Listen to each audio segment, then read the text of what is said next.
impact of lines in photography. To start, I'm going to discuss horizontal lines. So horizontal lines are created by either horizons, fallen trees, hedges, handrails, fences, oceans, buildings, architectural features, and et cetera, et cetera. They can act as dividing points or an anchor around which the rest of the photo is formed. They can be photographed in horizontal or vertical format. Layering horizontal lines creates rhythm or patterns that become a multi-dimensional focus. Straight horizontal lines suggest stability, restfulness, permanency, repose, etc. And they also carry the eye from side to side. So try not to place the horizon in the center of the image. It's best to keep it to the top or bottom third of the scene, but of course that is a rule that can be broken. And it's best to keep horizontal lines straight and square with the edges of your frame. So here are a few images that I've taken. This one, the horizon line is in the center, but there's some points of interest leading up to the middle. So it creates kind of a separation between the frozen lake and the sky. And this is the same lake, but a different area where there's still more frozen snow on top of the lake. And I just thought it was dynamic, especially doing it in black and white. This is taken in Alaska. And here you've got the horizon line just of the field leading up to the town, which is a line in and of itself. And then you also have some diagonal lines, which then pull you into the center of the frame. So it's a combination of horizontal and diagonal, but I chose to put it with the horizontal lines. And here I went for a walk at the beginning of the pandemic and came across this indoor soccer field, and I just loved the effect of the field and the fence and the kind of balloon of the indoor soccer field and then the sky. So it kind of creates multiple horizons. And here, this is at a garden in Victoria. So you've got the hedgerow, and I kind of made sure I kept a person to the left of the frame, but then the tree in the center. So it kind of it draws your eye from left to right. This is in LA. It happened to be a pouring rainy day in LA, and all of the waterfront, I forget the name of the beach. What's it called again? Muscle Beach. Muscle Beach, yeah. The whole area was totally empty and totally drenched, but my friends and I were walking around anyway because we're from the Pacific Northwest. We're used to the rain. So you came across the scene and it was just so dynamic. So I kind of chose the fences and then the actual horizon in the distance to kind of pull your eye into the image. Here, this is in New Mexico. And it's a mixture of diagonal lines as well as horizontal. And then bridges. This is driving from Las Vegas up to Canada, where we're living now. And this was one of the many bridges we went through, but I just love all the diagonal, vertical, and horizontal lines and converging lines. So it's a mixture of everything, but I found that the horizontal lines were quite dominant. Can I interrupt for a second? Yeah, please. So I mentioned earlier that you're a traveler and you get out and photograph all over. So and this is a great example. You're in California, you're in New Mexico, you're on your way to Canada. And yeah, do you travel to make photographs, or is this photography just inherent in everything that you do? This is just inherent in what I do. So I always have to try and photograph a scene that's in front of me, whether it works or not, but, try to capture the moment and keep them and then go back to them and work them if you need to. But if I do go to photograph specifically, I think those moments have been few and far between. It's more, I'm traveling, so I'm going to take photographs as I travel. Part of life. Part of life. Part of life. Very good.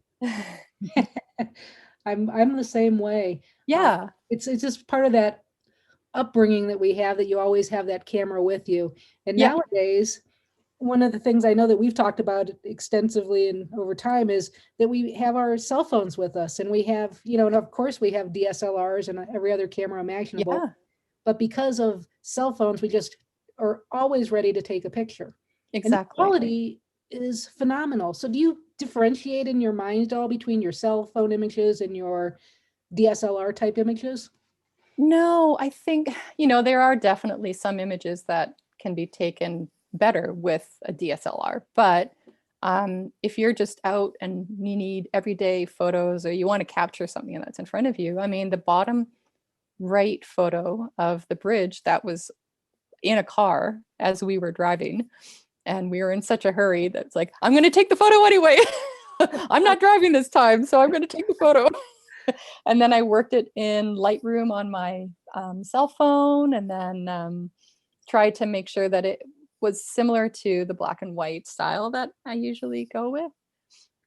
So that's the great thing, is that you can just go into Lightroom, you can save presets in there, and just use what you've been using either on your computer, or just try to work it so it kind of matches your style. Fantastic. Hey, Yeah, let's go on. I'm keep excited to see your going. images. And now here is various different types of horizontal. I mean, it mixes as well, but the top left is in Greece. The one next to it was just at a lumber yard in Kenora, Ontario. And I just love the lines in that. And I took a few images, and it's kind of fun because you could use that if you wanted to have it as a background, or if you wanted to do any texture layering when you're manipulating images in Photoshop too. So that's another reason why I'll just take random shots, is what can you use that for in the future for something else for creative thinking. And then the bottom left, that's in Boulder City, outside Las Vegas. And it was just an old building that they were working on, but I kind of love the vertical lines and then all of the tape lines in the windows. And so it's just a mixture of different lines and textures. And then the bottom right, that was in Ghost Ranch in Abiquiu in New Mexico. And there it's kind of, again, vertical or horizontal lines mixed with the horizon lines, and even the writing, the adios and stop, kind of has an effect on the image as well. So um, then here some color photos, which is rare for me, but I do have them. Why are color photos rare for you? What is it about the black and white that grabs you? I just love the textures that come out in the black and white, and I love how the contrast can really accentuate some of the details in the image. And you can just play with the contrast, and you can play with the light and dark. So I mean, sometimes I just don't know if I get the color quite right in color images, but I have another question, because I'm not yeah. sure about this. This is something that I just don't know about you. Did you start shooting film, or did you start with digital? So I started obviously film Okay. because that's all that was available when I I just thought that was the case. And did you develop your own black and white back in the day? I didn't. Oh, I've never actually shot black and white film. I okay. only shot color film. Mhm. Um, it wasn't until I was in Japan, and it was kind of cool because you know they had so many different camera shops, and they actually had disposable black and white cameras, which were fun Yep. because you could buy them and take them traveling, and then you have all these disposable cameras. You come back, you take them to the camera shop, and they develop it for you. And there was one that I actually had, and it was a sepia tone. I was like, oh, this is so cool. And I took some shots in Ginza and Tokyo, and other parts of the city, and it was stunning. So that's when I kind of realized, like, oh, I just love the effect of the black and white, or even just the sepia. You Um, know, that makes me jump to another thought uh, yeah, about you, and you love Hipstamatic, the app yeah, for your phone.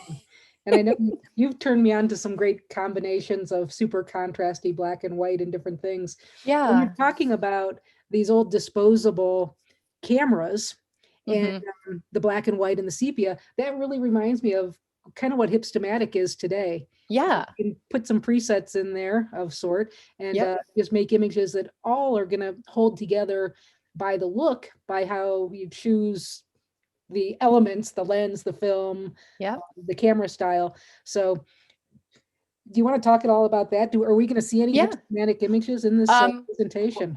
well, there's one actually right on the right here. Okay, This that is again, one with that cool that's border. yeah, and I seem to have gravitated to that one recently. I love the border. I love the vibrancy of the colors. Mhm. Um, and it was fun. So again, that was on our road trip where we had to get to Canada as soon as possible.